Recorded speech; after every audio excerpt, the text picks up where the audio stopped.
Thank you, Mr. Chairman. I just wanted, first off, under Part 2, to make one comment in response to the Minister's comments before, addressing them to me, and then I would hope that I have a chance later under Part 2 to make further comments. On the point in response to the Minister, and it's... I was just about to say how regrettable it was that the Minister left the chamber, and it's very good to have him back, because we can engage in a dialogue on this, I think. I see that the Minister believed he detected an illogicality in what I had been saying, and I just want to reassure him that, no, I think not. Thank you for that. As far as I can determine it, we don't have an illogical position, because it is this.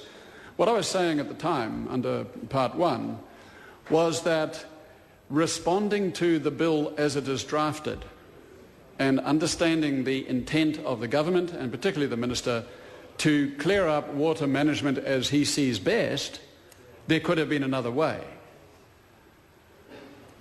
There could have been a way in which a particular commission could have handled water and councillors continued. That was one of the recommendations, was it not?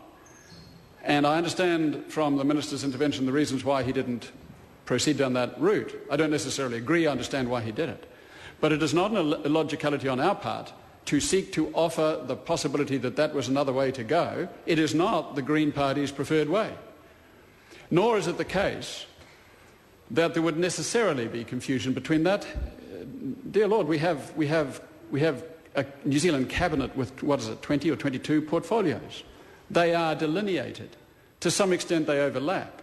We understand there has to be give and take between cabinet ministers in cabinet.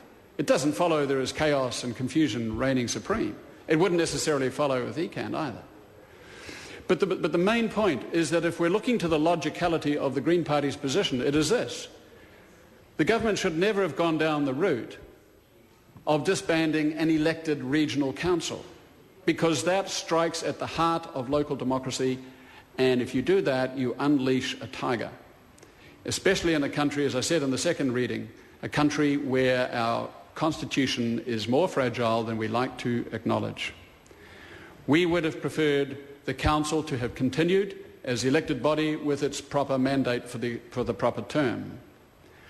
How might we have cleared up the imperfections of the water management? We would have given the council the extra powers that the government is now giving to an unappointed body, which ECAN, at least the CEO and the council, I believe, had requested 4 years ago. It is the height of illogicality, if we're addressing the point of illogicality, Mr. Garrett, that the government should proceed to disband a council and then set up an unelected body and give it the powers that the council should have had in the first place. So our point is that the government should never have gone down this point in the first place, and if there were major problems with water management, it could have appointed advisors, whether it's Dame Baisley or others, it could have appointed other advisors to assist and given the council the powers to do the job. Mr. Chair. I call